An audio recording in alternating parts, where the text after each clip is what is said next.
माधव कुंज बिहारी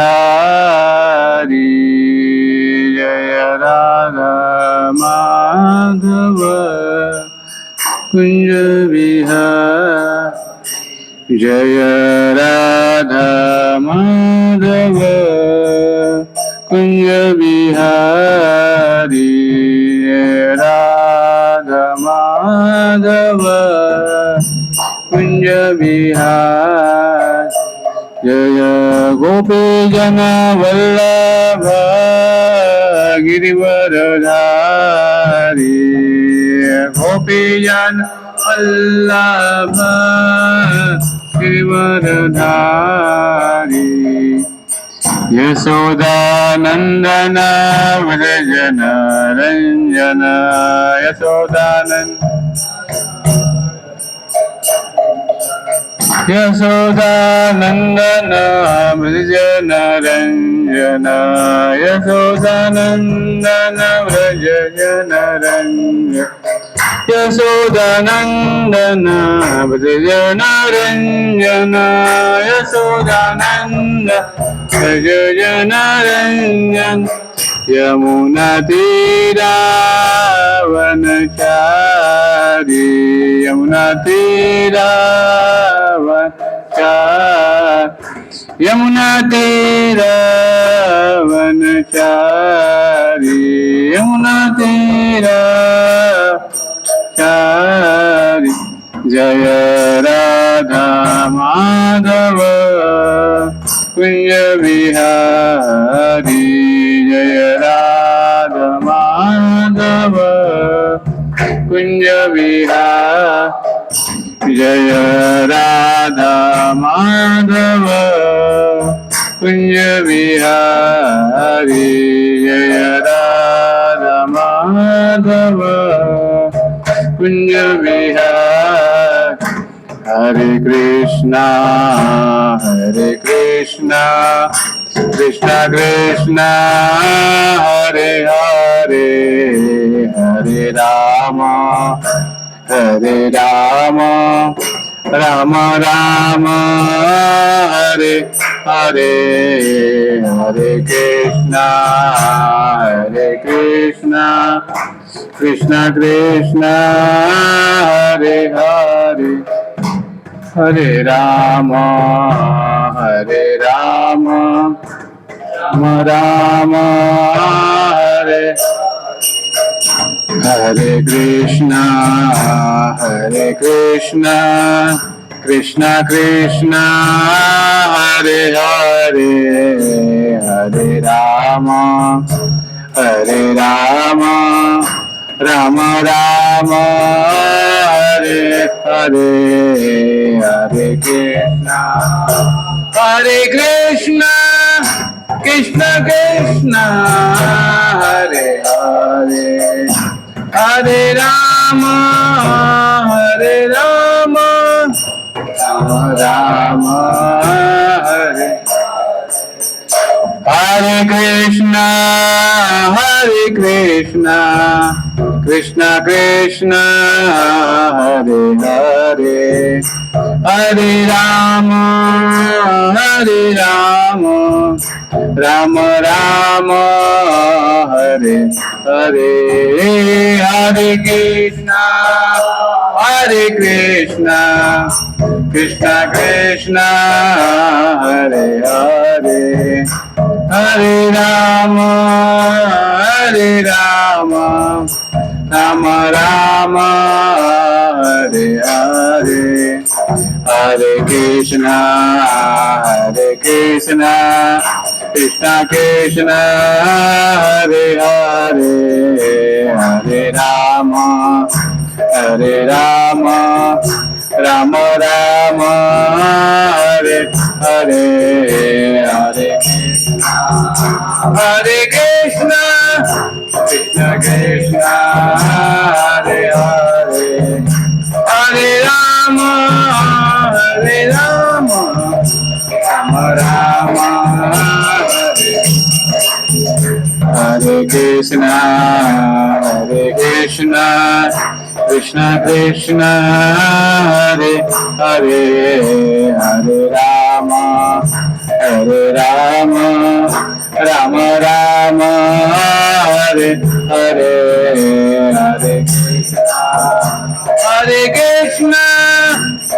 कृष्ण हरे हरे हरे राम राम राम हरे हरे हरे कृष्ण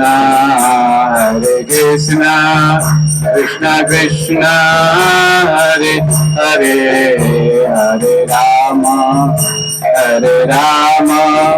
राम राम हरे हरे हरे कृष्ण कृष्ण हरे हरे हरे राम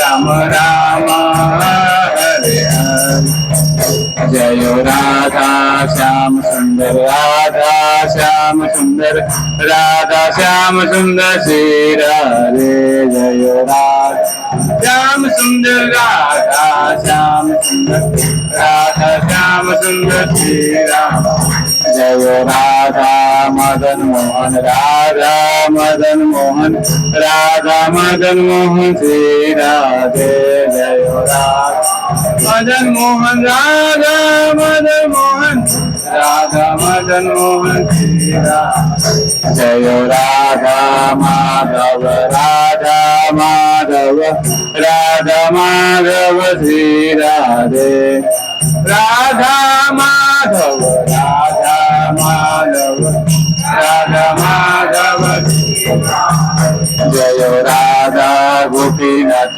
राधा गोपीनाथ राधा गोपीनाथ श्री राधे राधा गोपीनाथ राधा गोपीनाथ राधा गोपीनाथ श्री जय जगन्नाथ बलदेव जय सुभद्रा जय जगन्नाथ बलदेवा जय सुभद्रा जय गौरानिताय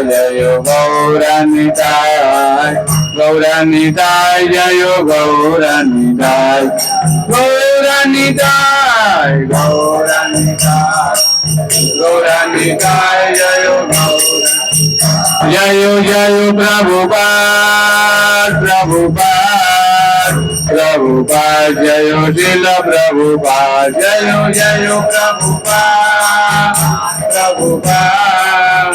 प्रभुपाद जय शिल प्रभुपाद हरिनाम संकीर्तन की जगत गुरु श्री प्रभुपाद की निताई गोपी वंदे हरि बोल। हरे कृष्णा। तो सभी का स्वागत है श्री श्री राधा श्याम सुंदर मंदिर इस्कॉन बड़ौदा।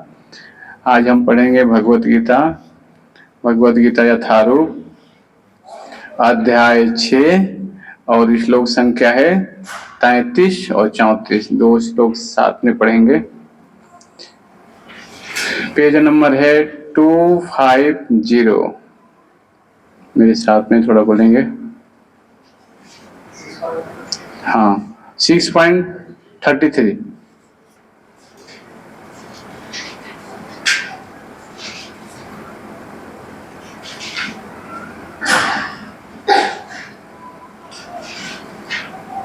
मेरे पीछे बोलेंगे।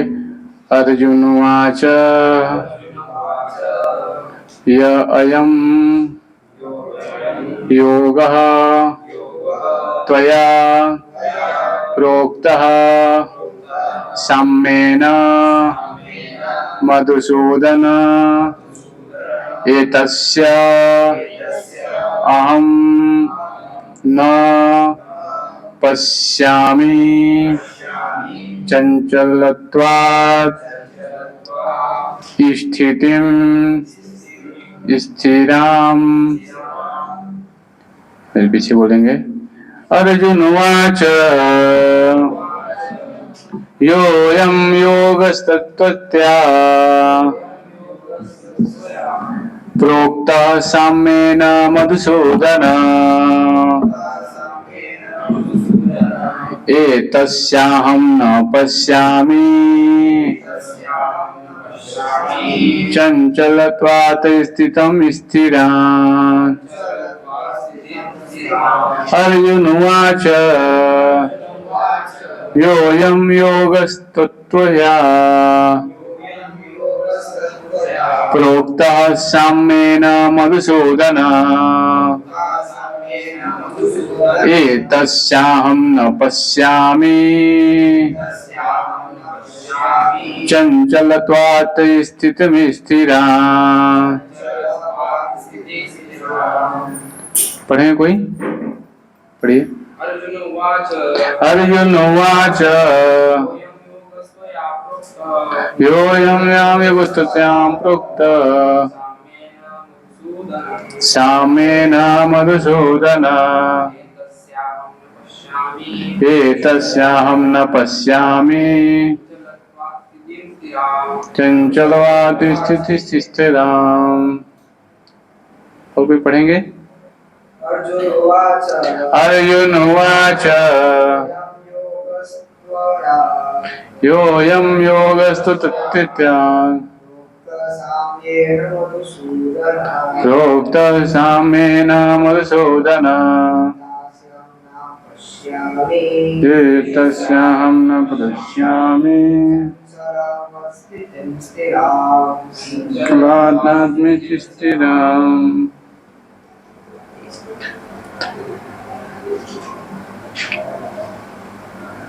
अनुवाद। अर्जुन ने कहा, हे मधुसूदन, आपने जिस योग पद्धति का संक्षेप में वर्णन किया है वह मेरे लिए अव्यवहारिक तथा असहनीय है, क्योंकि मन चंचल तथा अस्थिर है। ओम ज्ञानतिमिरान्धस्य ज्ञानाञ्जनशलाकया चक्षुरुन्मीलितं येन तस्मै श्रीगुरुवे नमः।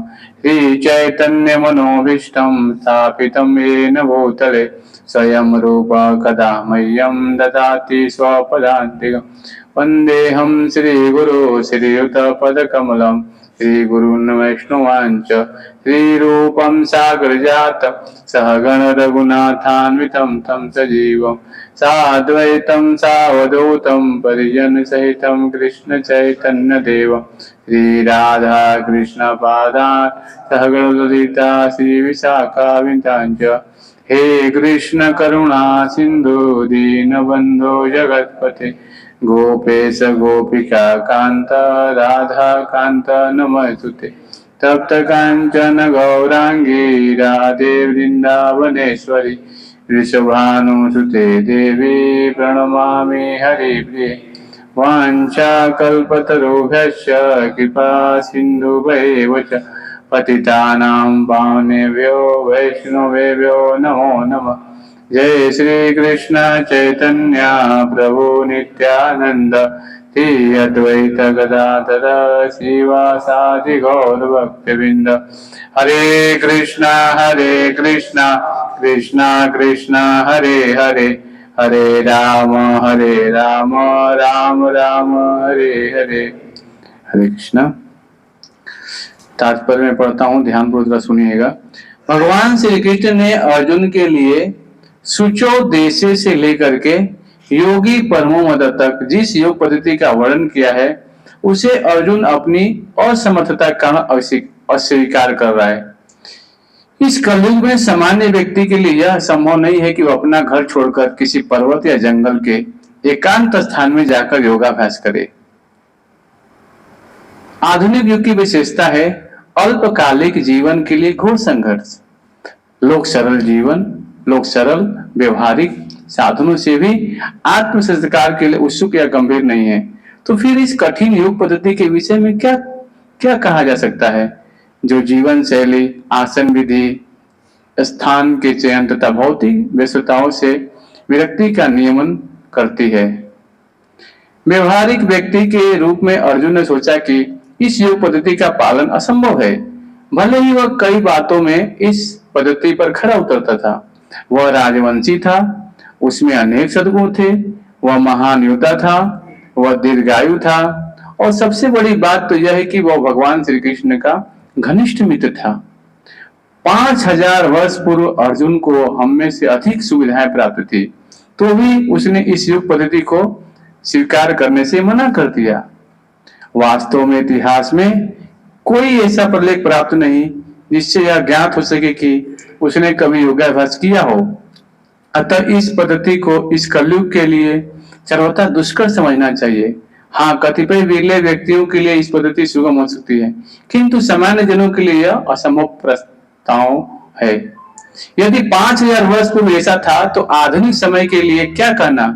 जो लोग विभिन्न तथाकथित स्कूलों तथा समितियों के द्वारा इस योग पद्धति का अनुकरण कर रहे हैं, भले ही संतोषजनक प्रतीत हो, किंतु सचमुच वे ही अपना समय गंवा रहे हैं। वे अपने अभीष्ट लक्ष्य के प्रति सर्वथा अज्ञानी हैं। तो श्रील प्रभुपाद जी ने यहाँ पे तात्पर्य बहुत ही महत्वपूर्ण चीज दिया है। हमें बताया है कि ये अष्टांग योग की जो पद्धति है, हाँ, ये अर्जुन के लिए भी संभव नहीं था। हाँ, यम, नियम, आसन, प्राणायाम, प्रत्याहार, धारणा, ध्यान, समाधि। तो यहाँ बताया गया है भगवान पे, हाँ, प्रत्याहार करके धारणा जाती है भगवान के रूप पर मन एकाग्र करना, और ध्यान आता है भगवान पर गहन ध्यान। तो आज सोचिए कोई जंगल में जा करके तपस्या कर पाएगा? हाँ, जब अर्जुन मना कर रहा है कि मेरे लिए संभव नहीं है सब चीजें। और आज कथित तथाकथित स्कूलों में बताया गया है कि अलग अलग योग के लिए चलाते हैं लोग। हाँ, तो क्या बोले हैं यहाँ पे बता रहे प्रभुपाद जी कि सचमुच अपना समय गंवा रहे हैं। समझ रहे हैं ना, इस अष्टांग योग जो है, यहाँ कितना कठिन कार्य है कि नहीं। 5000 कुछ इससे अधिक सुविधाएं थी, फिर भी अर्जुन बोला हे भगवान मेरे लिए संभव नहीं है। और आज के कल के लोग अपना बोलते ये योगा वो होगा, समझ रहे ना। तो संभव है क्या? नहीं संभव है। तो कलयुग के लिए क्या है यहाँ पे बहुत अच्छा से प्रभुपाद जी आगे बताएंगे। तो बताया गया है कि जो अर्जुन है वो भगवान का यहाँ पे क्या बताए घनिष्ठ मित्र था। सोचिए, महान योद्धा था। हाँ, वह दीर्घायु था। सोचो द्वापर युग में आयु कितनी थी? 1000 वर्ष थी आयु। सोचो अभी कलयुग की कितनी है? 100 वर्ष। ऐसे में लोग योगा करना चाहते हैं। हाँ, तो क्या होगा बताइए। पहले के लोग कितनी ज्यादा आयु था उन लोगों का, है कि नहीं? फिर भी उन लोगों के लिए भी ये संभव नहीं था उतना। और आज के तथाकथित जो भी चीजें हो रही, क्या समय का केवल अव्यय हो रहा है। हमें क्या करना चाहिए कलयुग में? चैतन्य महाप्रभु हमें बताए क्या, हरे कृष्णा कृष्णा कृष्णा हरे हरे, हरे राम राम राम हरे हरे। ये भक्ति युग सबसे सरल मार्ग बता दिया चैतन्य महाप्रभु ने। हाँ, तो यही बहुत महत्वपूर्ण चीज बताया। हाँ, कि भक्ति योग है बहुत महत्वपूर्ण चीज है। तो ये जो श्लोक है अभी चर्चा होने जा रहा है यहाँ पे, 23 से लेकर के 33 से लेकर 36 नंबर तक श्लोक चर्चा होने वाला है। इसका बताया गया मानसिक नियंत्रण की आवश्यकता, यानी मन को कैसे नियंत्रण करें और कैसे भगवान पर स्थापित करें, इसकी चर्चा होने वाली है। तो पहले आता है यहाँ पे कि आज के जो श्लोक था कि इसमें बताया गया था कि क्योंकि मन चंचल तथा अस्थिर है, अव्यवहार्यनीय है ना, अर्जुन के लिए। अब सोचो हमारे लिए कैसा हो सकता है कि नहीं। जब अर्जुन के साथ हम हमारी कैसी थी है, सोचिए। फिर आगे क्या बोल रहे हैं अर्जुन, मेरे पीछे बोलेंगे, चंचलम ही मनः कृष्ण प्रमाथि बलवर्धितम् तस्याहं निग्रहं मन्ये वायोरिव सुदुष्करम्। बोलिए, हे श्री कृष्ण, चूंकि मन चंचल अस्थिर उच्छृंखल हठीला तथा अत्यंत बलवान है, अतः मुझे इसे वश में करना वायु को वश में करने से भी अधिक कठिन लगता है। तो यहाँ पे बताया गया है क्या, चंचलम ही मना कृष्ण। मन क्या है? अस्थिर, चंचल है, अस्थिर है ना। परमाथि बलविदम, कुछ किंचल है, हठीला है, अत्यंत बलवान है। तो बताया गया है कि यद्यपि मन की ताकत के बारे में बताया गया है, यद्यपि विभेदात्मक बुद्धि के द्वारा मन का दिशा निर्देश होना चाहिए, किंतु भोग में आसक्त प्रबल और हठीला मन अक्सर बुद्धि को नियंत्रण में ले लेता है। कैसे? एक उदाहरण के माध्यम से आप लोगों को बताऊंगा कि जैसे कोई बस चलाता है ड्राइवर, गाड़ी चला रहा है, तो गाड़ी चला रहा है ड्राइवर, तो बगल में मान लीजिए अपनी बुद्धि चला रहा है, तो मन भी पास में बैठा है, उसके बगल में मन बैठा है। तो मन क्या बोलेगा ड्राइवर को? वो देखो बिल बोर्ड लगा है कितना अच्छा, ताको उधर, उधर देखो बिल बोर्ड कितना, अरे ये दुकान आया, वो दुकान आया। तो मन बोलेगा बुद्धि को ऐसा करो वैसा करो। अब बताइए, अगर जो गाड़ी चला रहा है, तो मन में जो आएगा, अगर ड्राइवर ताक गया तो क्या हो जाएगा? एक्सीडेंट हो जाएगा। जब समझ रहे हैं ना बात में क्या बोल रहा हूं? तो बताया गया यहाँ पे, यद्यपि विभेदात्मक बुद्धि के द्वारा मन का दिशा निर्देश होना चाहिए, किंतु भोग में आसक्त प्रबल और हठीला मन अक्सर बुद्धि को नियंत्रण में ले लेता है। तो ड्राइवर जैसे इसको चाहिए कि अपनी दिशा को सही दिशा में देख करके गाड़ी चलाए, तो क्या होगा? दुर्घटना होने की संभावना नहीं रहेगी। तो मन जो है, ये नीचे है, उससे ऊपर क्या है? बुद्धि है ना? तो बुद्धि के द्वारा क्या करना चाहिए? मन को नियंत्रण करना चाहिए। तो अर्जुन बता रहे हैं भगवान श्री कृष्ण को कि चूंकि मन चंचल है, अस्थिर है, हठीला है, अत्यंत बलवान है, अतः मुझे इसे वश में करना वायु को वश में करने से अधिक कठिन लगता है। अब देखिए, मन इतना बलवान तथा दुराग्रही है कि कभी कभी यह बुद्धि का उल्लंघन कर देता है, यद्यपि उसे बुद्धि के अधीन माना जाता है। अब देखिए, यहां बताया गया बहुत महत्वपूर्ण चीज क्या है? कभी कभी क्या करता है? बुद्धि का उल्लंघन कर देता है ये मन। समझ रहे हैं ना? जबकि क्या है? उसके अधीन है। इस व्यवहार जगत में जहां मनुष्य को अनेक विरोधी तत्वों से संघर्ष करना होता है, उसके लिए मन को वश में कर पाना अत्यंत कठिन हो जाता है। कृत्रिम रूप से मनुष्य अपने मित्र तथा शत्रु दोनों के प्रति मानसिक संतुलन स्थापित कर सकता है, किंतु अंतिम रूप में कोई भी संसारी पुरुष ऐसा नहीं कर पाता, क्योंकि ऐसा कर पाना वेगवान वायु को वश में करने से भी कठिन है। तो यहाँ पे बताया गया है, मनुष्य अपने मित्र शत्रु के दोनों के प्रति मानसिक संतुलन स्थापित कर सकता है। तो आप लोगों को एक महाभारत में स्टोरी आप लोगों ने सुना होगा, आप लोगों को मालूम होगा कि द्रोणाचार्य और एक राजा थे धृष्टद्युम्न, पढ़ने जाते हैं ना, शिक्षा लेने जाते हैं, एक ही वो शिक्षा लेते हैं, तो दोनों की मित्रता रहती है वहां पे, है ना? राजा थे वो भी। तो क्या हुआ कि जब जाते हैं शिक्षा लेने के लिए वहां पे, तो बोलते हैं ठीक है मैं शिक्षा लूंगा, तो मित्रता रहती है, तो बोलते हैं कि मैं आपको जब मैं राजा हूं तो आपको आधा में हिस्सा दे दूंगा। लेकिन जब द्रोणाचार्य हैं, जब पढ़ाई पूरी हो गए, तब उनके बच्चे हो गए, पत्नी गए उनके पास, तो क्या हुआ? उन्होंने देने से मना कर, तुम तो ब्राह्मण हो, तुमको थोड़ा सा दान देके, तब दोनों में क्या हुआ? द्रुपद राजा के साथ। तो हम देखते हैं महाभारत में घटना आती है। देखिए व्यक्ति के क्या होता है, मित्रता रहती है, लेकिन वो परिवर्तित कैसे हो गई? शत्रुता में परिवर्तित हो गया, है कि नहीं? तो ये मन क्या है? कभी बुद्धि का ये उल्लंघन कर देता है कि नहीं? मित्रता अच्छी रहती है, कभी क्या होता है? बुद्धि उल्लंघन कर देता है। वैदिक साहित्य कठोपनिषद के 1:3-4 में कहा गया है, मेरे पीछे बोलेंगे, आत्मानं रथिं विद्यं शरीरं रथमेव च,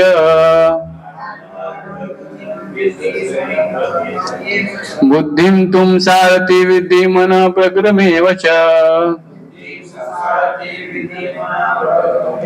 इंद्रियाणि हयानाहु विषयस्तु तु गोचरान्, आत्मेन्द्रिय मनोयुक्तं भोक्तिस्त्याहु मनीषिणा।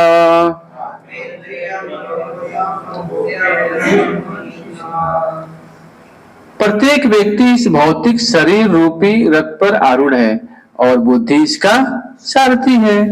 मन लगाम है तथा इंद्रियां घोड़े हैं। इस प्रकार मन तथा इंद्रियों की संगति से यह आत्मा सुख या दुख का भोगता है। ऐसा बड़े बड़े चिंतकों का कहना है।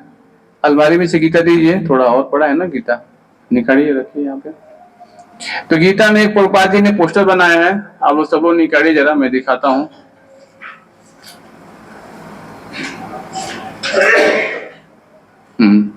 ये पोस्टर निकालिए आप लोग, देखिए कितना अच्छा पोस्टर बनाया प्रभुपाद जी ने, देख रहे हैं? ये रथ बनाए ना, रथ जैसा, घोड़े जैसा, सबको मिल गया? ऊपर नहीं है गीता वहां पे? चाबी दे दीजिए, थोड़ा सा गीता ला दीजिए और दे दीजिए गीता। तो बताया गया यहाँ पे क्या, प्रत्येक व्यक्ति इस भौतिक शरीर रूपी रथ पे आरूढ़ है, बुद्धि इसका सारथी है। तो आप देख रहे हैं कि जो सारथी है ये बुद्धि है, ये क्या किया है, यहाँ पे रथ को पकड़, यहाँ पे रथ पे बैठा हुआ है, देख रहे हैं ना ऊपर, और क्या हुआ है, ये लगाम को क्या हुआ है, पकड़े हुआ है ना? मन लगाम है। ये जो घोड़े, 5 घोड़े हैं, आप देख रहे हैं ना, सबका लगाम कौन क्या है, बुद्धि पकड़ा हुआ है, ठीक है? तथा इंद्रिया घोड़े हैं। अब देख रहे हैं 5 इंद्रियां हैं, क्या क्या इंद्रियां हैं, देख क्या क्या दिख रहा है, बोलिए? आंख दिख रहा है, और क्या किसी को दिख रहा है बताइए? नाक दिख रहा है, और क्या दिख रहा है? कान दिख रहा है, और क्या दिख रहा है? त्वचा, हाथ दिख रहा है, और जीवा दिख रहा है। तो 5 इंद्रियां हैं, और इसकी तुलना कैसे की गई है, 5 घोड़ों से की गई है। समझ में आ रहा है आप लोगों को? ठीक है। इस प्रकार मन तथा इंद्रियों की संगति से यह आत्मा सुख या दुख का भोगता है। अब देखिए ये 5 इंद्रियां हैं, 5 इंद्रियों का घोड़े से तुलना की गया है, आंख, नाक, कान, त्वचा और जीवा, ठीक है?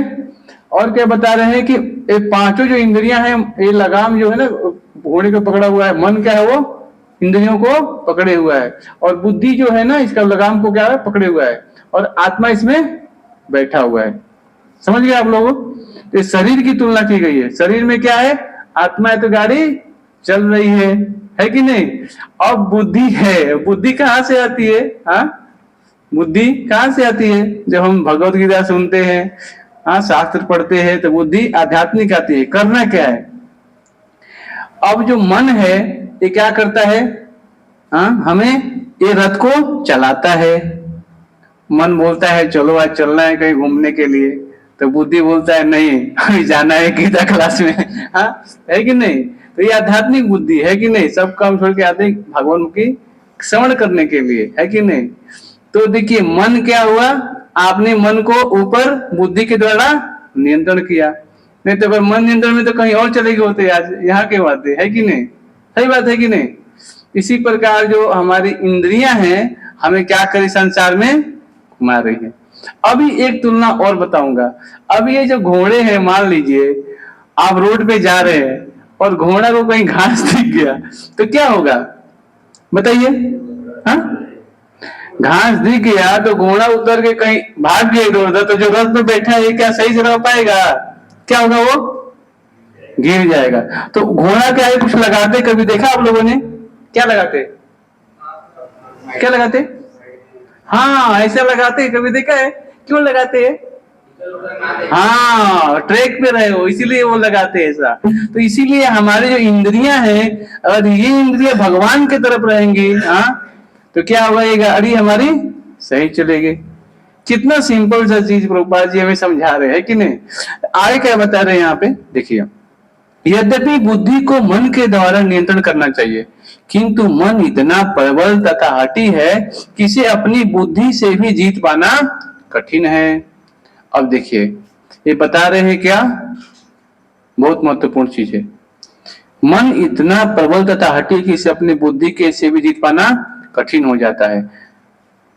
जिस प्रकार अच्छी से अच्छी दवा द्वारा कभी कभी रोग बस में नहीं हो पाता, ऐसे प्रबल मन को योगाभ्यास द्वारा बस में किया सकता है, किंतु ऐसा योगाभ्यास कर पाना अर्जुन जैसे संसारी व्यक्ति के लिए भी कभी भी व्यवहारिक नहीं होता। तो फिर आधुनिक मनुष्य के संबंध में क्या कहा जाए? अब श्रील प्रभुपाद जी हमें प्रश्न कर रहे हैं। ये प्रश्न है, अर्जुन कौन था? हाँ? भगवान के मित्र थे, और क्या थे? हाँ, क्षत्रिय थे। और क्या थे? हाँ, क्या थे? हाँ, योद्धा थे। और क्या थे? धनुर्धर थे। और क्या थे? देखिए, अर्जुन के पास पत्नी है, उनके बच्चे हैं, गृहस्थ है ना। उनको ज्ञान दिया जा रहा है। ये केवल साधु लोगों के लिए नहीं है गीता की, चलो भाई चलो, नहीं, ये सबसे सबके लिए गीता है। कभी कभी बोलते हैं चलो ये तो भक्तों के लिए, साधु के लिए नहीं। अर्जुन गृहस्थ है, भगवान का भक्त है, पत्नी है, बच्चे हैं, उनको भगवान ज्ञान दे रहे हैं। तो इससे क्या शिक्षा मिलती है कि गीता सबके लिए है, सबको ही पढ़ना चाहिए। सबके जीवन में समस्या है ना, केवल अर्जुन की समस्या नहीं है। इस संसार में जितने भी जीव हैं सब क्या है, अपनी इंद्रियों के दास बने हुए है कि नहीं? गोदास, इसको क्या बोलते हैं? गोदास। जो इंद्रिय चाहती है वही कार्य व्यक्ति करता है। लेकिन हमें क्या बनना है? गोस्वामी बनना है, अपनी इंद्रियों को नियंत्रण करना है। तभी हमें क्या होगा, हम आध्यात्मिक रूप से बलवान बन पाएंगे। तो बताया गया कि अर्जुन जैसे व्यक्ति के लिए कभी कभी व्यवहारिक नहीं होता, तो फिर आधुनिक मनुष्य संबंध में क्या कहा जाए? प्रभुपाद जी हमसे प्रश्न कर रहे हैं कि जब अर्जुन बोल रहा है कि मेरा मन मेरे वश में नहीं है, तो इस बताइए हमारे जो संसार में जीव उसके लिए कैसे संभव है? यहाँ पर प्रयुक्त उपमा अत्यंत उपयुक्त है। झंझावात को रोक पाना कठिन होता है और उछल मन को रोक पाना तो और भी कठिन है। मन को बस में रखने का सरलतम उपाय है, इसे भगवान चैतन्य ने सुझाया है। यह है कि समस्त दैन्यता के साथ मोक्ष के लिए हरे कृष्ण महामंत्र का कीर्तन किया जाए। हरे कृष्णा कृष्ण कृष्ण हरे हरे, हरे राम राम राम हरे हरे। तो चैतन्य महाप्रभु जानते थे कि ये अष्टांग योग जो पद्धति है ये सरल नहीं है कि नहीं? जंगल में जाकर तपस्या भी नहीं कर सकता है, एकांत स्थान चाहिए, हाँ तब जाके। लेकिन एकांत स्थान जो जो जो थे पहले, अभी है क्या? नहीं। जैसे ध्रुव महाराज चले गए जंगल में तपस्या करने के लिए, हाँ अष्टांग पद्धति का पालन किए और उन्होंने भगवान विष्णु को परमात्मा रूप में हृदय में देखा उन्होंने, भगवान स्वयं। तो आज किसके लिए संभव है? एक जगह से दूसरी जगह जाने में कितना समस्या होता है, सोचो अभी, है कि नहीं? तो लेकिन भक्ति योग क्या है? सबसे सुगम और सरल है। भक्तों के संग में कहीं भी रहेंगे तो भगवान की भक्ति अच्छे से कर सकते हैं, भगवान के नाम का जप कर सकते हैं, श्रवण कर सकते हैं, है कि नहीं? कितना सरल मार्ग बताया चैतन्य महाप्रभु ने। सावय मना कृष्ण पदार विंदयो, मनुष्य को चाहिए कि वो अपने मन को पूर्णतया श्री कृष्ण में लगाए, तभी मन को विचलित करने के लिए अन्य विशेषताएं शेष नहीं रह जाएंगे। तो मैंने आप लोगों को एक चीज दिखाया था बहुत पहले क्लास में, फिर भी एक बार दिखा देता हूँ। ये बहुत महत्वपूर्ण चीज था कि अम्बरीश महाराज ने क्या किया था, सारे इंद्रियों को भगवान की सेवा में लगा दिया था। तो जो इंद्रियां हैं जब तक हम भगवान की सेवा में नहीं लगाएंगे तब तक क्या होगा, हमें ये समझ नहीं आएगा। तो अम्बरीश महाराज ने क्या किया था कि पूरी इंद्रियों को भगवान की सेवा में लगाया था। आप देख रहे हैं, हाँ? देखिए हमें क्या करना चाहिए, मंदिर करना चाहिए तो भगवान को प्रणाम करना चाहिए, हाँ? तो ये पंचांग प्रणाम है, ये माताओं के लिए है, और प्रभु जी के लिए पूरा दंडवत प्रणाम, साष्टांग प्रणाम करना चाहिए पूरा, है ना? अपने मन को लगाना चाहिए भगवान के नाम जप में, और भगवान की कथाओं को वैकुंठ गुणान वर्णना, अपनी वाणी को भगवान की कथा को कहने में लगाना चाहिए, है ना? और क्या बताया गया यहाँ पे? हरे कृष्ण, बैठ जाइए। हाथ से क्या करना चाहिए? मंदिर की मार्जन करना चाहिए, सफाई करना चाहिए। और पैर को कहाँ लगाना चाहिए? जहां जहां मंदिर है वहां धाम में जाने के लगाना चाहिए। और कान को कहाँ लगाना चाहिए? भगवान की कथा सुनने में लगाना चाहिए। और जीवा से क्या करना चाहिए? भगवान का प्रसाद खाना चाहिए। बहुत अच्छा। और ये आंखें किस लिए मिली? भगवान की दर्शन करने के लिए। और ये स्मेल क्या दिया है करने के लिए? जैसे भगवान का फूल है, तुलसी है, हाँ, तो इसीलिए। और टच क्या करना चाहिए? डिवोटी के हृदय को, है ना, और सेवा करना चाहिए करके।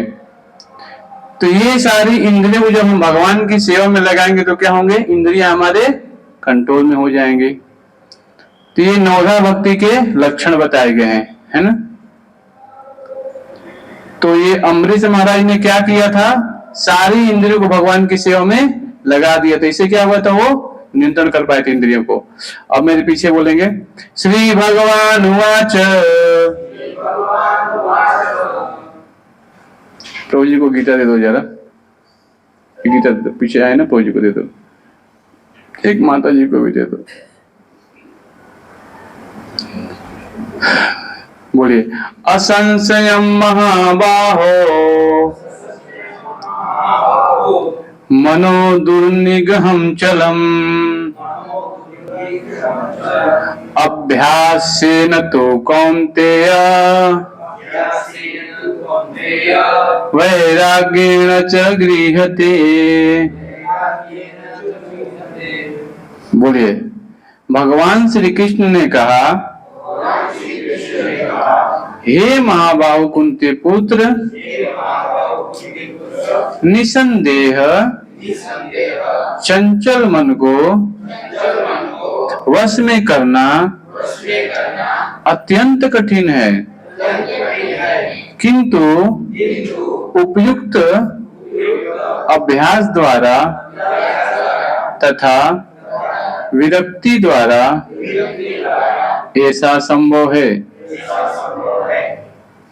अर्जुन द्वारा व्यक्त इस हठीले मन को वश में करने की कठिनाई को श्री भगवान स्वीकार करते हैं, किंतु साथ ही वे सुझाते हैं कि अभ्यास तथा वैराग्य द्वारा यह संभव है। यह अभ्यास क्या है? वर्तमान युग में तीर्थावास, परमात्मा का ध्यान, मन तथा इंद्रियों का निग्रह, ब्रह्मचर्य पालन, एकांतवास आदि कठोर विधि विधानों का पालन कर पाना संभव नहीं है। तो अभी ये चल रहा है क्या? ये कलयुग चल रहा है। और ये जो चर्चा हो रही थी, द्वापर युग की चर्चा हो रही थी, जहाँ पे अर्जुन और भगवान श्री कृष्ण थे, है ना। और पहले द्वापर युग में आयु कितनी थी? 1000 वर्ष। तो उस समय अष्टांग पद्धति का पालन कर पाना बहुत ही कठिन कार्य था। तो ये अभ्यास बताया गया था कि इस समय पालन कर पाना संभव नहीं है। अब क्या श्रील प्रभुपाद जी बता रहे हैं? किंतु कृष्ण भावनामृत के अभ्यास से मनुष्य श्री भगवान की नवधा भक्ति का आचरण करता है। ऐसी भक्ति का प्रथम अंग है कि श्री कृष्ण के विषय में श्रवण करना। ये बहुत महत्वपूर्ण चीज है। तो मैंने नवधा भक्ति दिखाया ना, 9 प्रकार के। तो इसमें बताया गया क्या है? श्रवण करना। सबसे पहले भगवान की कथाओं को सुनना ध्यान पूर्वक। जब हम भगवान की कथाओं को ध्यान पूर्वक सुनेंगे तो धीरे धीरे क्या होगा? मन को समस्त प्रकार की दुश्चिंताओं से शुद्ध करने के लिए यह परम शक्तिशाली एवं दिव्य विधि है। अगर मन को हम नियंत्रण करना चाहते हैं तो क्या करना पड़ेगा? रोज हमें भगवान की कथाएं सुनना चाहिए, ऐसा नहीं एक दिन। आजकल तो ऐप भी आ गया है, श्री राधा गोविंद स्वामी महाराज का भी है, आप सुन सकते हैं। श्रील प्रभुपाद के लेक्चर इस्कॉन DIT पे सुन सकते हैं। तो रोज हमें क्या करना चाहिए? भगवान कथाओं को सुनना चाहिए। सुनने से क्या होगा? मन धीरे धीरे स्थिर हो जाएगा आपका। श्री कृष्ण के विषय में जितना अधिक श्रवण किया जाता है, श्री कृष्ण के विषय में जितना ही अधिक श्रवण किया जाता है, उतना ही मनुष्य उन वस्तुओं के प्रति अनासक्त होता है जो मन को श्री कृष्ण से दूर ले जाने वाली है। मन को उन सारे कार्यों से विरक्त कर लेने पर, जिनसे श्री कृष्ण का कोई संबंध नहीं है, मनुष्य सुगमता पूर्वक वैराग्य सीख सकता है। वैराग्य का अर्थ है पदार्थ से विरक्ति और मन का आत्मा में प्रवृत्त होना। तो देखिए, श्रील प्रभुपाद जी ने बहुत अच्छा में समझाया है। एक चीज हमें जानना पड़ेगा कि हम किसी वस्तु का त्याग नहीं करते हैं। आप देखिए, जो भी वस्तु है भगवान की चीजें, हम क्या करते हैं? उस वस्तु को भगवान की सेवा में लगाते हैं। यही विधि हमें सीखना पड़ेगा और जानना पड़ेगा कि ये शरीर है। जैसे मैंने बताया था, आपके अभी बताया था ना यहाँ उदाहरण में, कि शरीर में जो रथ है, आत्मा उसमें बैठा हुआ है। और ये गाड़ी चलाने वाला कौन है? बुद्धि है। मन को क्या है? लगाम को पकड़े हुआ है। और इंद्रियां क्या कर रही है? हमारी अलग अलग दिशाओं में हमें नचा रही है। मनः संष्ठान इंद्रियाणि प्रकृति स्थानी कर्षति। तो जो मन है ये हमें क्या कर रहा है, अलग अलग दिशा में हमें घुमा रहा है। निर्विशेष आध्यात्मिक विरक्ति श्री कृष्ण के कार्यकलापों को मन को लगाने की अपेक्षा अधिक कठिन है। इस व्यवहारिक है क्योंकि श्री कृष्ण के विषय में श्रवण करने से मनुष्य स्वतः परमात्मा के प्रति आसक्त हो जाता है। यह आसक्ति परेशान होती या आध्यात्मिक तुष्टि कहलाती है। यह वैसे ही है जिस तरह भोजन के प्रत्येक कौर से भूख को तुष्टि प्राप्त होती है। भूख लगने पर मनुष्य जितना अधिक खाता जाता है उतना ही अधिक तुष्टि और शक्ति उसे मिलती जाती है। इसी प्रकार भक्ति संपन्न करने से दिव्य तुष्टि की अनुभूति होती है क्योंकि मन भौतिक वस्तुओं से विरक्त हो जाता है। तो दो चीज यहाँ पे बताया गया है। एक तो मान लीजिए कि व्यक्ति है कई महीनों से जंगल में जा रहा है, अचानक उसको सूखी रोटी कहीं मिल गया तो क्या करेगा, भूख मिटाने के लिए खाता है, खाना पड़ेगा ना उसको। लेकिन उसी रास्ते से मान लीजिए आएगा इसको यहाँ प्रसाद बट रहा है तो क्या उसको खाने की इच्छा होगी सूखी रोटी? नहीं, यहाँ प्रसाद मिल रहा है तो क्या करेगा, वो भर पेट मिल खाएगा बढ़िया से, है कि नहीं? तो क्या होगा, इसकी चेतना धीरे धीरे शुद्ध होगी। हाँ, तो आध्यात्मिक चीजों से हम जब जुड़ते हैं तो जितना चीजें हम भगवान की सेवाओं में लगते हैं, जितना सेवा करते हैं तो क्या होता है, हमें शक्ति मिलती है और संतुष्टि भी मिलती है कि नहीं? तो ये आत्मा के लिए क्या है एक, हाँ देखिए आप लोग समझना पड़ेगा कि हर एक व्यक्ति संसार में सुख की तलाश में है। आपको तो मालूम है प्रत्येक व्यक्ति सुख चाहता है, लेकिन कहां से ढूंढ रहा है? नश्वर पदार्थों में ढूंढ रहा है सुख को। भगवान भगवत में बताते हैं कि आध्यात्मिक आनंद जो ये नश्वर पदार्थों से परे है। ये शरीर जो है क्या है हमारा, ये नश्वर है, नष्ट होने वाला है। काल के प्रभाव से धीरे धीरे क्या हो रहा है, नष्ट हो रहा है ना। एक छोटा सा बालक है, लेकिन अभी देखते हैं कि उसका युवावस्था आएगा, तथा देहांतर प्राप्तियां वांसान जीर्णानि यथा विहाय नवानि गृणाति नर प्राणी तथा शरीराणि विहाजीर्णा अन्यानि सयाति नवानि देहि। तो क्या हो रहा है, ये एक कपड़ा है, जैसे नए कपड़े पर सबको मजा आता है कि नहीं? आता है कि नहीं? नया कपड़ा मिलता है तो शरीर भी क्या है, एक कपड़े की भांति है। जब ये जीर्ण हो जाता है तो फिर एक नया शरीर आपको दिया जाएगा आपके कर्मों के हिसाब से। तो ये हमें जानना पड़ेगा कि ये जो भक्ति है धीरे धीरे करने से क्या होता है, हमें आध्यात्मिक ज्ञान प्राप्त होता है। फिर हम शरीर से धीरे धीरे चेतना से ऊपर उठते हैं, फिर हम समझ पाते हम शरीर तो थे ही नहीं। तो इसी प्रकार से बताया गया भक्ति संपन्न करने से दिव्य तुष्टि की अनुभूति होती है, क्योंकि बहुत महत्वपूर्ण चीज है, क्योंकि मन भौतिक वस्तुओं से विरक्त हो जाता है। यह कुछ वैसा ही है जैसे कुशल उपचार तथा सुपथ्य द्वारा रोग का इलाज। अतः भगवान श्री कृष्ण के कार्यकलापों का श्रवण उन्मत्त मन का कुशल उपचार है और श्री कृष्ण को अर्पित भोजन ग्रहण करना रोगी के लिए उपयुक्त पथ है। यह उपचार ही कृष्ण भावनामृत की विधि है। तो ये चीज बताया गया है कि एक चीज बताया गया यहाँ पे भगवान श्री कृष्ण के लिए बताया गया है कि हमें चाहिए कि हम कुछ भी अर्पण करें उनको। इस संसार में प्रत्येक वस्तु भगवान की है तो हमें चाहिए कि उनको अर्पण करके उस वस्तु को स्वीकार करें। जब तक हम उनको अर्पण नहीं करेंगे तब तक हमें कर्म बंधन लग जाएगा। तो ये बताया गया है कि जैसे भगवान श्री कृष्ण को अर्पित भोजन ग्रहण करना रोगी के लिए उपयुक्त तथ्य है। भगवान को जो भी चीज है पहले भोग अर्पित करके फिर हमें खाना चाहिए। यही कृष्ण भावनामृत की विधि है। तो ये चीज बताया गया है। तो मैंने बताया था आप लोगों को एक श्लोक और पढ़ूंगा क्योंकि 33 से 36 जो श्लोक है ये बताया गया है मानसिक नियंत्रण की आवश्यकता। एक श्लोक और पढ़ेंगे, साथ में बोलेगा मेरे। असंशयात्मना योगो दुष्प्राप्य इति मे मति वश्यत आत्मना तु यतता शक्यो आप्तुमुपपायतः। बोलिए। जिसका मन उच्छृंखल है उसके लिए आत्म सत्कार कठिन कार्य होता है, किंतु जिसका मन संयमित है और जो समुचित उपाय करता है उसकी सफलता ध्रुव है, ऐसा मेरा मत है। ये कौन बोल रहे हैं?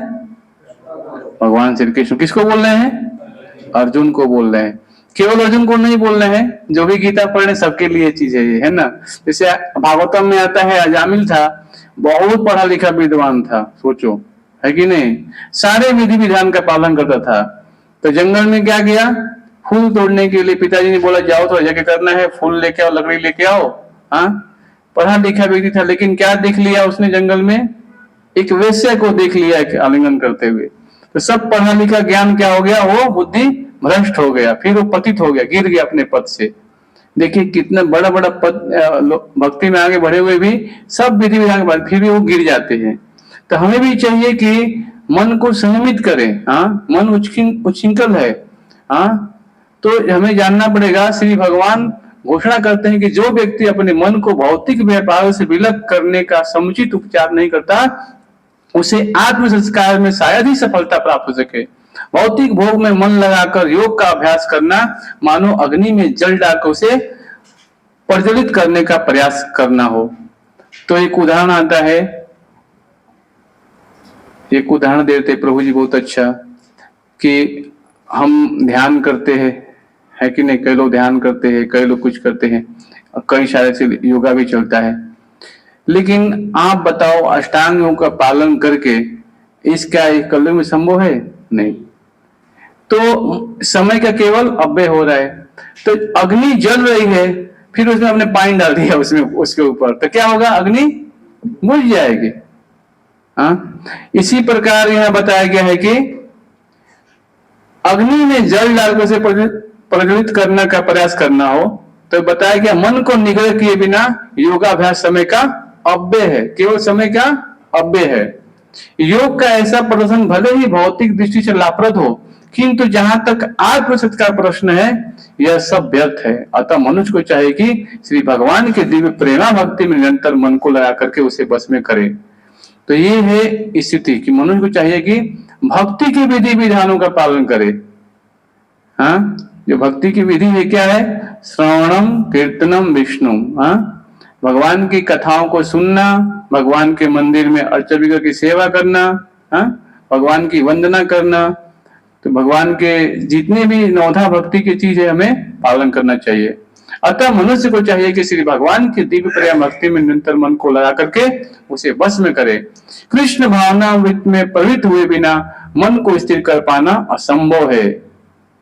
अब देखिए, कितना भी बड़ा कोई भी व्यक्ति हो, हाँ, सब कुछ कर लिया, लेकिन कृष्ण भावनामृत का जब तक पालन नहीं करेगा ना, तब तक वो सफल नहीं होगा।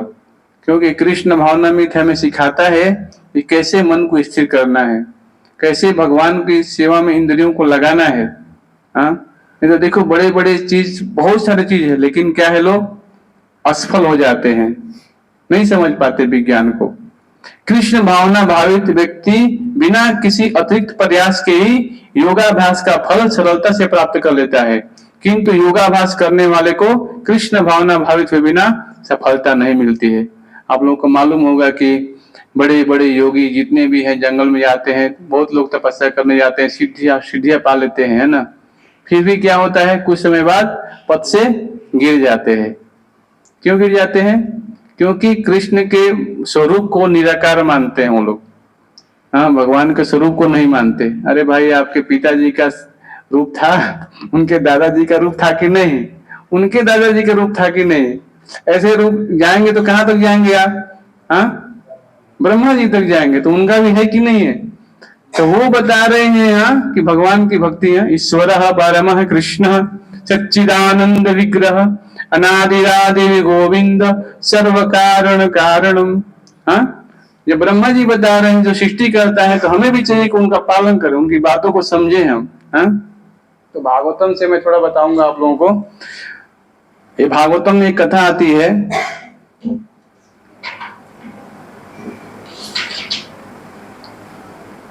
जहां पे भगवान बोलते हैं, उद्धव को बोलते हैं, क्या बोलते हैं? मेरे शुद्ध भक्तों की संगति करने से इंद्रिय तृप्ति के सारे भौतिक पदार्थों के प्रति आसक्ति नष्ट की जा सकती है। शुद्ध करने वाली ऐसी संगति मुझे मेरे भक्तों के वश में कर देती है। चाहे कोई अष्टांग योग का अभ्यास करे, भौतिक प्रकृति के तत्वों का दार्शनिक विश्लेषण करने में लगा हो, चाहे अहिंसा तथा शुद्धता के अन्य सिद्धांतों का अभ्यास करे, वेदाचरण करे, तपस्या करे, संन्यास ग्रहण करे, कुआं खुदवाए, वृक्ष लगवाने तथा जनता के अन्य कल्याण कार्यों में संपन्न करे, चाहे दान दे, कठिन व्रत करे, देवताओं की पूजा करे, गुह्य मंत्रों का उच्चारण करे, तीर्थ स्थानों में जाए या छोटे छोटे बड़े अनुशासक आदेशों को स्वीकार करे, किंतु इन सब कार्यों को संपन्न करके भी कोई मुझे अपने वश में नहीं कर सकता। भगवान स्वयं बोल रहे, किसको बोल रहे हैं? उद्धव जी को बता रहे हैं भागवतम में। सोचो, तो अर्जुन 1000 साल पहले ही बता रहे हैं। सोचिए कि 1000 आई थी ना उनकी द्वापर युग में, अभी तो 100 वर्ष आयु है। क्या करेंगे आप? कैसे भगवान को प्राप्त करेंगे बताइए? अभी केवल हमें क्या करना चाहिए? हमें भगवान की भक्ति में अपने मन को लगाना चाहिए। क्या करना चाहिए? निरंतर हमें प्रेम भक्ति मन को लगाकर इसे वश में करना चाहिए। ये लाइन बहुत महत्वपूर्ण है। इतना हमें करना है। केवल क्या करना है? मेरे पीछे बोलिए, मनुष्य को चाहिए कि श्री भगवान की दिव्य प्रेम भक्ति में निरंतर मन को लगाकर उसे वश में करे। हरे कृष्णा कृष्णा कृष्णा हरे हरे, हरे राम राम राम हरे हरे। तो यही है दवाई कलयुग की। इसीलिए चैतन्य महाप्रभु आए। वो जानते थे कलयुग के लोग क्या है? मंद सुमंद मतयो आ गया। अगर आयु हुई कम है, कल परसों कहाँ थे, इस समय कौन बता सकता है? परसों कहाँ थे, क्या खाया, कहाँ थे, मालूम है? 3-4 दिन पहले की बात सब भूल गए। हाँ, तो निरंतर भगवान के नाम का जप करेंगे तभी आपको भगवान देंगे, आपको बुद्धि देंगे, है ना। यहाँ बताया गया है क्या? कोई व्यक्ति भगवत भक्तों की सेवा उनकी औपचारिक पूजा द्वारा अथवा उनकी संगति करके कर सकता है। शुद्ध भक्तों की संगति आत्म सत्कार के लिए पर्याप्त है, क्योंकि ऐसे भक्तों से आध्यात्मिक प्रगति के विषय में हर बात सीखी जा सकती है। पूर्ण ज्ञान होने पर मनुष्य मनोवांछित वस्तुएं प्राप्त हो सकती है, क्योंकि भक्ति की प्रक्रिया से पूर्ण पुरुषोत्तम भगवान का आशीर्वाद तुरंत प्राप्त हो जाता है। शुद्ध भक्ति प्रकृति के गुणों से परे है, अतएव इन गुणों द्वारा बद्ध किए गए आत्माओं से यह रहस्यमय प्रतीत होती है। कई बार लोग आते हैं कृष्ण भावनामृत में तो बोलते हैं क्या? कृष्ण की भक्ति नहीं करना चाहिए, भगवान उसको गरीब बना देते हैं। सबका होता है। देवताओं के पास जाना चाहिए, है कि नहीं? हाँ, उनकी भक्ति करनी चाहिए। अभी सोचिए आप, भगवान पूरे ब्रह्मांड के मालिक हैं। हाँ, कई लोग भगवान विष्णु की भक्ति नहीं करते। भगवान बोलते नहीं करेंगे ना तो गरीब बना देंगे। होता है कि नहीं? हाँ, बहुत कम लोग हम समझ पाते हैं। भारत में खास करके ऐसा ही चलता है अभी भी। आप सोचिए, भगवान लक्ष्मीपति है। हाँ, भगवान माता लक्ष्मी उनके चरण दबा रही है ना। तो हमें समझना चाहिए कि देवता लोग कौन है, भगवान कौन है, ये हमें जानना चाहिए। अरे पूरे ब्रह्मांड में जो भी है 33 करोड़ देवी देवता, सब भगवान के भक्त उनकी सेवा में लगे हुए हैं। जब भगवान उनको शक्ति दे करके कार्य करा रहे हैं, है ना, तो अगर हम डायरेक्ट भगवान की सेवा करेंगे तो क्या हमें भगवान नहीं देंगे? आप दो चीज से जानना पड़ेगा। देवता लोग क्या करते हैं, आप देखिए एक फिगर बनाया है, उसमें देखिए कलर पेज में देखिए, जिनकी भौतिक इच्छाएं है ना, अल्प बुद्धि वाले व्यक्ति देवताओं के पास जाते हैं और कुछ ऐसी वस्तुएं मांगते हैं। उसमें लिखा है, देखिए, और लटिए, जरा दिखाता हूँ। हाँ दिखाइए, और एक लटिए, और एक, हाँ ये देखिए साथ, हाँ पढ़िए, लिखा है उसमें, दिखाई सबको दिखा दीजिए जरा। हाँ दिखा दीजिए, ये देखिए ओमकार वो दिखा रहे हैं फिगर, आप लोग पढ़िए इसमें क्या लिखा है। तो अल्प बुद्धि वाले व्यक्ति देवताओं के पास जाते हैं और क्या करते हैं, कुछ क्षणिक वस्तुएं प्राप्त करते हैं। जब मृत्यु के समय सब कुछ समाप्त हो जाता है, समझ रहे हैं ना। तो ये चीज हमें जानना पड़ेगा। अब एक चीज बताइए, एक पिताजी है, एक बेटा है।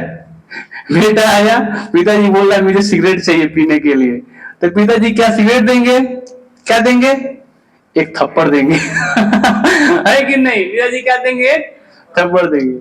तो देवता लोग भी ऐसे ही है, वो समझते नहीं है कि क्या वस्तु मनुष्य को देना है क्या नहीं देना है, वो दे देंगे भरोसे से बिना दे। लेकिन भगवान कृष्ण भगवान विष्णु सोचते हैं मेरे बेटे को दूंगा तो मेरा बेटा बिगड़ जाएगा, इसलिए वो चीजें नहीं देते है कि नहीं।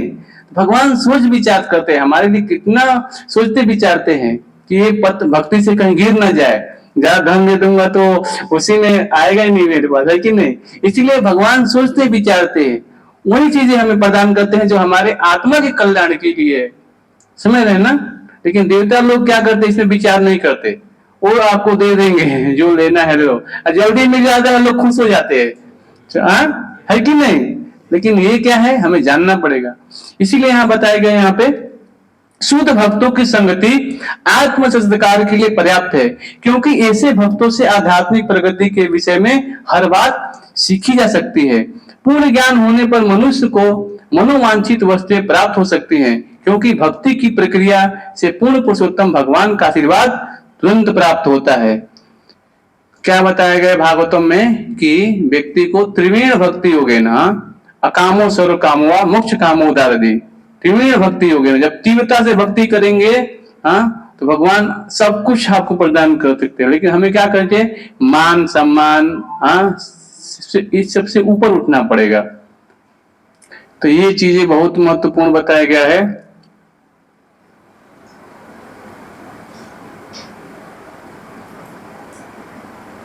मनुष्य को बाग बगीचे मनोरंजन स्थल उद्यान इत्यादि बनवाने चाहिए, इनमें लगे कृष्ण मंदिर के प्रति आकृष्ट होते हैं, जहां पर वे भगवान नाम का कीर्तन कर सकते हैं। ऐसी निर्माण योजनाओं को पूर्णतम अर्थात सार्वजनिक कल्याण का कार्य कहा जाता है। यद्यपि इन 2 श्लोक में भगवान श्री कृष्ण का उल्लेख करते हैं कि उनके शुद्ध भक्तों की संगति योग दार्शनिक चिंतन यज्ञ तथा जन कल्याण कार्य की तुलना से भी अधिक शक्तिशाली है, किंतु ये गौण कार्य भी भगवान श्री कृष्ण को प्रसन्न करने वाली है। तो ये भगवान चैतन्य महाप्रभु जानते थे कलयुग के जीव है, इनकी बुद्धि कम है, नहीं समझ पाएंगे। इसलिए संकीर्तन आंदोलन जहां भी होता है तो सबको ये ध्वनि सुनाई देती है कानों में, वृक्ष को भी सुनाई देती है, कीड़े मकोड़े रेंग रहे हैं उनको भी सुनाई देती है ध्वनि, तो उनका भी उद्धार होता है। नाम जो है ना, हरे कृष्ण महामंत्र जब हम कीर्तन करते हैं रोड पे तो बोलते हैं क्या हरे कृष्णा कर रहे हैं, लेकिन शास्त्र से मालूम चलता है कि जो ध्वनि निकल रही है कि आत्मा उस वृक्ष में भी वही है, 1 इंच भी नहीं हो रहा है, हिल रहा है। यदि देखिए उसमें एक फिगर और है, यदि जीव ने अपनी चेतना पशु जैसी बना रखी है तो उसे पशु का शरीर प्राप्त होगा। सोचिए, ये वाली चीज देख कितना अच्छा बनाया प्रभुपाद जी ने। अब सोचिए कोई 6 महीना केवल दिन में सोता होता है, 6 महीना भालू का समय दिन में सोच रहे बर्फीले भालू में ऐसा कर्म किया, बच्चे को कम कपड़े पहनाते हैं, ऐसा करते हैं तो वृक्ष का शरीर मिलता है, उसे बताया गया शास्त्रों में। अंग को पूरा मालूम है, हमारे भगवान ने विशेष बुद्धि प्रदान किया है ना, तो शरीर को ढक के रखना चाहिए, है कि नहीं, ऐसे नहीं खुले रखना चाहिए। शास्त्र बहुत ही अच्छे समय समझा रहा है क्या करना है क्या नहीं करना है। अब देखो शरीर मिल गया, वृक्ष 1 इंच भी नहीं हिल सकते, ऐसे शरीर हमें मिल जाए अगले जीवन में तो क्या होगा, हम भगवत कथा भी नहीं कर पाएंगे, कुछ नहीं कर पाएंगे। आज का समाज उसी की तरफ हमें मोड़ रहा है कि नहीं, कैसे पशु बनो यही सिखा रहा है। तो समझना चाहिए ना हमें, आहार निद्रा भय में यही तो सिखा रहे। बस आत्मा के बारे में कोई कॉलेज है बताइए, कोई महाविद्यालय है जहाँ आत्मा के बारे में ज्ञान दिया जाता हो, कहीं नहीं है पूरे विश्व में। केवल आध्यात्मिक संस्था इस्कॉन है, कृष्ण भावनामृत, जो हमें आत्मा के बारे में ज्ञान दे रहा है ना। अभी भगवत गीता पढ़ाने के लिए मान्यता नहीं मिल रही, सोचिए। जबकि चाहिए सरकार को कि भगवत गीता हर स्कूल में पढ़ाया जाए, क्योंकि क्या है छोटे छोटे बच्चों का वध किया जा रहा है कसाई घर में भेज करके, है कि नहीं। जब बच्चे को अपने माता पिता को कृष्ण भावनामृत बताए उनको, तो क्या होगा, उनको आध्यात्मिक तरीके से काटा जा रहा है, क्योंकि अगला शरीर कैसे मिलेगा सोचो। अभी हम डॉक्टर बन गए हैं, ABCD पढ़े, फिर डॉक्टर बने, फिर अगला जन्म में फिर से ABCD पढ़ो, है कि नहीं। डिग्री मिलेगा तभी तो आपको पैसा कैसे कमाना है, कैसे एंजॉय कर, यही सिखाया जाएगा ना। लेकिन भक्ति ऐसी नहीं है, आपको थोड़ा सा ज्ञान हो गया, श्लोक का याद हो गया अगर, तो आप किसी भी शरीर में चले जाएंगे तो आत्मा आपके साथ, आपको आध्यात्मिक ज्ञान रहेगा। भगवान आपको बुद्धि दिए है तो फिर आपको किसी ज्यादा धन कमाने का सोचा नहीं कि आप भगवती वहीं चालू होती है, वहां ऐसा नहीं है कि पीछे आपको ABCD पढ़ना है, नहीं। आपकी जितनी भक्ति बची है फिर आप भक्ति करके फिर आपको जितना भक्ति पूरा, फिर आप भगवान के धाम चले जाएंगे, फिर आपका जन्म मृत्यु नहीं होगा। ऐसा कोई भी चीज नहीं सिखाता है कि नहीं ये ज्ञान। तो ये बहुत महत्वपूर्ण चीज है। यहाँ थोड़ा मैं एक और पढ़ देता हूँ, भागवतम बहुत महत्वपूर्ण है। बताया गया है कि प्रत्येक युग में रजो तथा तमोगुण में फंसे अनेक जीवों ने मेरे भक्तों की संगति प्राप्त की। इस प्रकार दैत्य, राक्षस, पक्षी, पशु, गंधर्व, अप्सरा, नाग, सिद्ध, चारण, गुहे तथा विद्याधर जैसे जीवों के साथ वैश्य, शूद्र, स्त्रियां तथा अन्य निम्न श्रेणी के मनुष्य मेरे परम धाम को प्राप्त कर सके। वृत्तासुर, प्रहलाद महाराज तथा अन्य जैसे अन्यों ने मेरी भक्तों की संगति से द्वारा मेरे धाम की प्राप्ति की। इसी तरह विस्पर्वा, बलि महाराज, वाणासुर, मैं, विभीषण, सुग्रीव, हनुमान, जाम्बवान, गजेंद्र, जटायु, तुलाधार, धर्मव्याध, कुब्जा, वृंदावन की गोपियां तथा यज्ञ कर रहे ब्राह्मणों की पत्नियां भी मेरे धाम को प्राप्त कर सकी। तो भागवतम यहाँ उदाहरण दे रहा है हमें। हाँ, जो भगवत भक्त हैं, जिन्होंने भक्ति करके भगवान के धाम को प्राप्त किया, 12 महाजन हैं। हाँ, और अनेक देवी देवता, सिद्ध, चारण, स्त्रियां, वृंदावन गोपियां, कुब्जा, जटायु, हनुमान, जामवंत, कितने सारे उदाहरण यहाँ भरे पड़े हैं। हाँ, भागवतम से सोचिए। अगर हम भी इसको भक्ति को स्वीकार करेंगे तो हमें भी जन्म मृत्यु चक्र से बाहर निकल जाएंगे। तो ये मनुष्य जीवन हमें एक मौका मिला है, अब इसे छोड़ना नहीं है। इसे कहीं भी रहना है तो साथ में माला रखिए, भगवान का नाम लीजिए, चलते फिरते। ऐसा नहीं है कि आपको नहीं, आप कहीं भी जाइए तो मुंह से नाम लेंगे तो क्या होगा, आपको भगवान की स्मृति बनी रहेगी। इसलिए माला हमेशा साथ में रखना चाहिए। कहीं यात्रा कर रहे हैं, कहीं जा रहे हैं, एक गीता छोटी सी, अब तो मोबाइल जैसे गीता भी आ गया है, एकदम पॉकेट गीता आ गई छोटी भी। माला लेके तो पढ़िए थोड़ा सा समय निकाल के, है कि नहीं? पढ़ेंगे तो आपकी बुद्धि आएगी। अब बुद्धि देखते हैं। हाँ, बुद्धि रहेगा तो क्या होगा, मन जो है, आज क्लास में वही बताया गया। ये देखिए, मन क्या करता है, मन को भौतिक व्यापारों से विलग करने का समुचित उपचार नहीं करता, उसे आत्म संस्कार में शायद सफलता प्राप्त हो सके।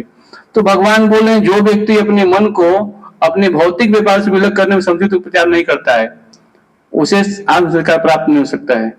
और हमें भक्ति में आगे बढ़ना है तो क्या करना चाहिए, मन को भगवान की सेवा में ही लगाना चाहिए। हरे कृष्णा कृष्ण कृष्ण हरे हरे, हरे राम राम राम हरे हरे। एक माला का जप करेंगे। सबके पास माला है? वो अलमारी में से माला दीजिए ना, माला ले लीजिए। सब थोड़ा माला करेंगे साथ में, समय बहुत कम है। सबका दर्शन हो गया है मंदिर में? ठीक है।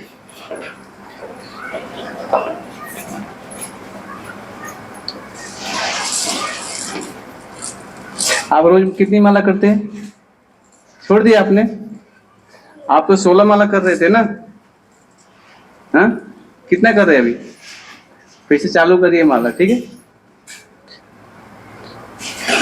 मेरे पीछे बोलेंगे सब लोग।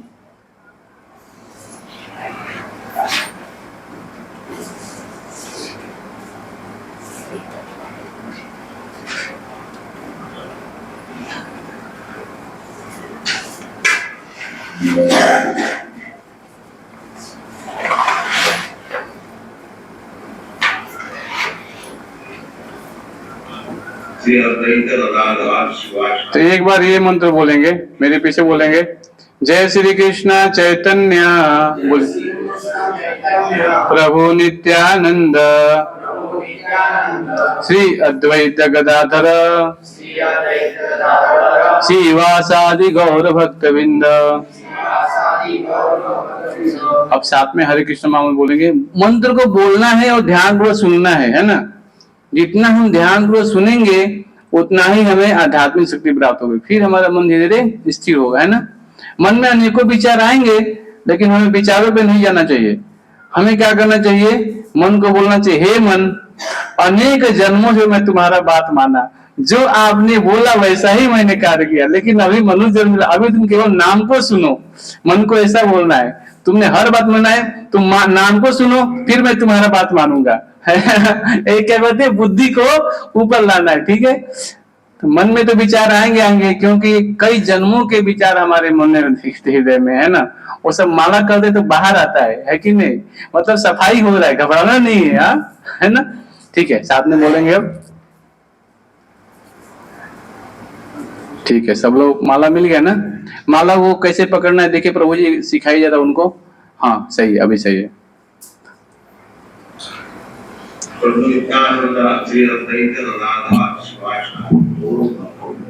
हरे कृष्णा कृष्णा कृष्णा हरे हरे राम राम राम हरे हरे कृष्णा कृष्णा कृष्णा हरे हरे राम राम राम हरे हरे कृष्णा कृष्णा कृष्णा हरे हरे राम